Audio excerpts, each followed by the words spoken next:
నమస్తే సార్ ప్రభు గారు. నమస్తే అండి విష్ణు గారు. సార్ ప్రభు గారు, మన ఎలన్ మస్క్ కి సంబంధించిన స్టార్లింక్ తన ఇంటర్నెట్ సేవల్ని పూర్తి స్థాయిలో భారతదేశంలో తీసుకొచ్చేందుకు అన్ని ప్రయత్నాలు ముమ్మరంగా సాగుతున్నాయి. అతి త్వరలో కూడా స్టార్లింక్ భారతదేశంలో తన సేవల్ని తీసుకురాబోతుందంటూ కూడా మనకి వార్తలు వస్తున్నాయి. సో మొత్తానికి మస్క్ అనుకున్నట్లుగానే ట్రంప్ గారు గెలిచారు, అంతా బానే ఉంది. సరే, మొన్న ఏదో ఒక 3-4 డేస్ బ్యాక్ మళ్ళీ ఇద్దరి మధ్య చిన్న గొడవలు కూడా రావడం జరిగింది. సో ఒకవేళ స్టార్లింక్ కనుక భారతదేశంలో పూర్తిగా తన ఇంటర్నెట్ సేవల్ని కనుక వ్యాపింప చేసుకుంటే, మరియు ఆల్రెడీ భారతదేశంలో టెలికాం దిగ్గజాలైనటువంటి జియో కానీ ఎయిర్టెల్ కి కానీ ఏదైనా కొంత గడ్డు పరిస్థితులు ఎదుర్కొనే అవకాశం ఉంటుందంటారా ఎలన్ మస్క్ తో? ఇప్పుడు ఏదైనా కానీ కాంపిటీషన్ ఉంటేనే దాంట్లో ఇది తెలుస్తుంది, పర్సెంట్ అనేది ఉన్నప్పుడే డెవలప్ అవుతాయి. ఒక్కసారి ఇప్పుడు ఏదైనా చూడండి, ఒకళ్ళు పెట్టి సక్సెస్ అయినాక ఆ చుట్టుపక్కల కూడా ఇట్లాంటివి వస్తాయి. ఎందుకంటే మన 140 కోట్లు ఎలాన్ మస్క్ కూడా ఇండియాలో చేయాలి, ఇండియాలో రావాలి. టెస్లా కార్లు కానీ స్టార్లింక్ కానీ ఎప్పటి నుంచో ట్రై చేస్తుంది. లాస్ట్ టైం కూడా చేస్తే అప్పుడు మోడీ ఏమన్నారంటే, మేము చెప్పింది మాట వింటేనే, మేము చెప్పిన రేట్లు చేస్తేనే మీకు ఎంటర్ ఇస్తాము అన్నప్పుడు, లేదు లేదు నేను నా ఇష్ట ప్రకారం చేసుకోవాలి, నాదే నేనే మొనార్క్ అన్న చెప్తే అసలు సమస్య లేదు అని రిజెక్ట్ చేస్తే, మళ్ళీ ఇప్పటికి మళ్ళీ ట్రంప్ను గెలిపించుకొని మళ్ళీ ఇప్పుడు ఇండియాకి ఎంటర్ కావాలని నానా విధాలుగా అన్ని రకాలుగా సకల విధాలు ప్రయత్నిస్తున్నాడు ఆయన. సో మొత్తానికి మోడీ గారు కమాండ్ కంట్రోల్ రిమోట్ అంతా మన దగ్గరే ఉండాలని చెప్పారు ఫస్ట్. 100% ఆయన చెప్పింది 100% రైట్. ఎందుకంటే ఒకరికి ఛాన్స్ బయట ఉన్న వాళ్ళకి ఇస్తే చాలా కష్టం కదా, కంట్రోల్ కాదు, కంట్రోల్ ఉండదు, తర్వాత ఉండదు స్టార్లింగ్. అందుకని ఎందుకంటే అవి ఎక్కువ వాళ్ళు ఇష్టం వచ్చిన ఛార్జీలు పెంచేస్తారు, తట్టుకోవాలి కదా. ఇప్పుడు 25,000 to 35,000 పర్ ఇయర్, అంత ఛార్జెస్ ఎక్కడ పడతాయి? అంత ఛార్జెస్ ఇండియాలో తీసుకోరు కదా. సో మనకి ఇక్కడ కొంచెం ఇది కావాలి కాబట్టి, సో డెఫినెట్ గా ఒక్కొక్కసారి కొన్ని స్టేట్ లో, మన వేరే కంట్రీస్ లో కూడా మంత్లీ కూడా ఉన్నాయి 25,000. అదే ఇండియా ఎక్కడ తట్టుకుంటది? సో మనకి మిడిల్ లైన్, లోవర్ మిడిల్ ఎక్కువ కాబట్టి ఇట్లా ఛార్జీలు. అంటే ముందే గవర్నమెంట్ చెప్పింది స్పెసిఫిక్ గా కొన్ని ఛార్జెస్ ఈ రేంజ్ లోనే ఉండాలంటే సమస్య లేదు అన్నాడు. ఆయన కూడా సమస్య లేదు, అసలు నువ్వు ఎంటర్ కావడానికి లేదన్నప్పుడు ఆగిపోయింది. అప్పుడు మోడీ గారు అంటే డైరెక్ట్ గా అసలు వద్దని, తర్వాత మళ్ళీ ఇప్పుడు ట్రంప్ తో వచ్చిన సహాయం తీసుకొని వచ్చిన మళ్ళీ వాళ్ళిద్దరి క్లాష్ వచ్చి, ఎందుకు క్లాష్ వచ్చింది వాళ్ళిద్దరికి? ఇప్పుడు ట్రంప్ నమ్మాడు, ఆయన గెలిపించాడు, మళ్ళీ ఇప్పుడు అసలు సమస్య లేదు అన్నాడు. ఎందుకు?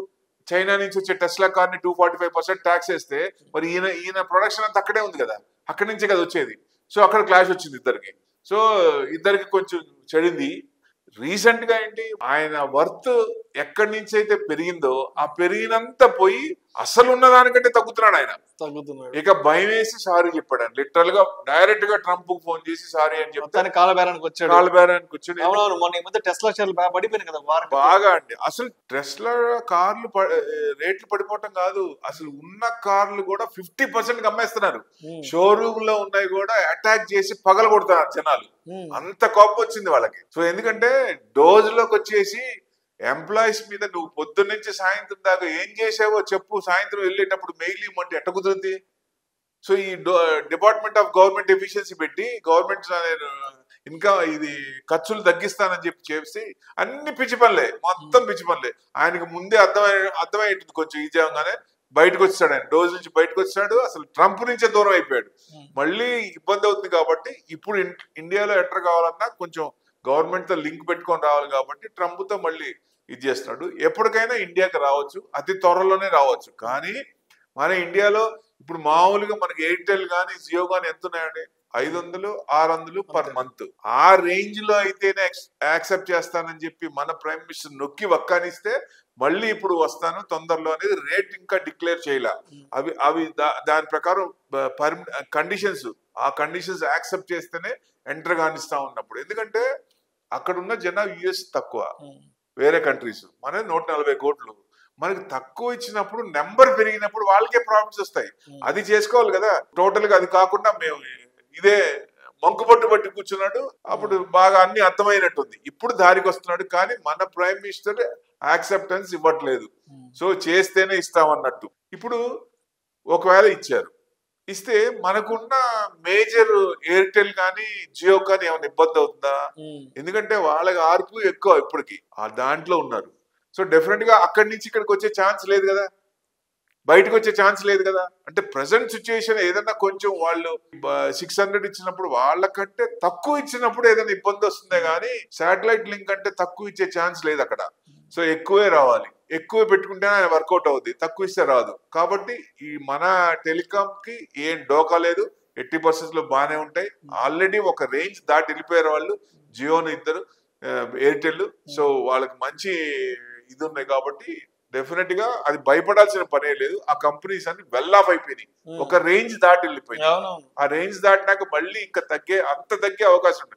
ఏదైనా ఫ్యూచర్ లో వచ్చే పెరిగే దాంట్లో కొంచెం తగ్గచ్చేమో, వాళ్ళు కొంచెం ఇటు అవ్వచ్చేమో. ఎందుకంటే మేజర్ 10% హెచ్ఎన్ఏ కదా ఎక్కువ ఉన్న వాళ్ళు, మనకి 90% అంత మిడిల్ క్లాసే కదా ఇండియాలో. సో వీళ్ళందరికీ ఈ రేంజ్ లో పెడితే వెళ్ళరు కదా. ఆల్రెడీ ఉన్నదాన్ని ఇప్పుడు రన్నింగ్ దాన్ని కట్ చేసుకొని బయటికి రారు. ఇక్కడ ఏదన్నా ఇబ్బంది వస్తే వేరే చూస్తారు కానీ రన్నింగ్ బాగా ఉన్నదాన్ని ఎవ్వరు చెడగొట్టరు. సో డెఫినెట్ గా మన కంపెనీస్ కి ఏం డోకా లేదు, హ్యాపీగా ఉంటాయి. సో డెఫినెట్ గా మంచి కంపెనీలు రిటర్న్స్ కూడా బాగా ఇస్తున్నాయి, అది డోకా లేదండి. 80% డివిడెండ్ కూడా బాగా ఇస్తున్నాయి. సో ఈయన వస్తే మటుకు 80% కొంచెం ఎఫెక్ట్ అనేది ఉండకుండా ఉండదు, కొంత పర్సెంటేజ్ ఉంటది. ఆ పర్సెంటేజ్ నెగ్లిజిబుల్ అంటా నేను. సో ఛాన్సే లేదు, వాళ్ళు భయపడాల్సిన పని లేదు. సో మన కంపెనీస్ అన్ని స్ట్రాంగ్ గానే ఉంటాయి. సో మొత్తానికి Elon Musk star link Bharat లోకి వస్తే అటు ముఖేష్ అంబానీకి కానీ ఇటు భారతీయ ఎయిర్టెల్ వాళ్ళకి ఏం ఫరక్ పడదు. అంటే ఆల్రెడీ ఒక రేంజ్ దాటి వెళ్ళిపోయింది కంపెనీస్, ఇంకా భయం లేదు. ఆర్పు ఎక్కువ ఉంది, ఆల్రెడీ 25 సంవత్సరాల నుంచి వాళ్ళు ఎస్టాబ్లిష్ అయిపోయారు. ఏది టెలికాం సెక్టర్ లో డిస్ట్రిబ్యూట్ చేసుకున్నారు. ఇండియాలో ఏ పార్ట్, కొంత part, north part, south part, ఇట్లా అన్ని డిస్ట్రిబ్యూట్ చేసుకొని కొన్ని ఏరియాలో ఉండే ఎయిర్టెల్ టవర్స్ ఎక్కువ ఉంటాయి, కొన్ని ఏరియాలో ఉండే జియో టవర్స్ ఉంటాయి. ఇప్పుడు జియో కూడా ఇన్వెస్ట్మెంట్ భారీగా పెట్టింది మొన్నటిదాకా, టవర్స్ అన్ని కంప్లీట్ అయిపోయినాయి. ఇప్పుడు జియో మూవ్మెంట్, ఇది ఈ మూవ్మెంట్ లో కొని పెట్టుకుంటే లాంగ్ రన్ లో 1000 రూపీస్ వెళ్ళే ఛాన్స్ కూడా ఉంటుంది వాళ్ళ ఇదిని బట్టి. సో నెంబర్స్ పెరుగుతున్నాయి కాబట్టి. Thank you sir, thank you so much Babu గారు. Thank you.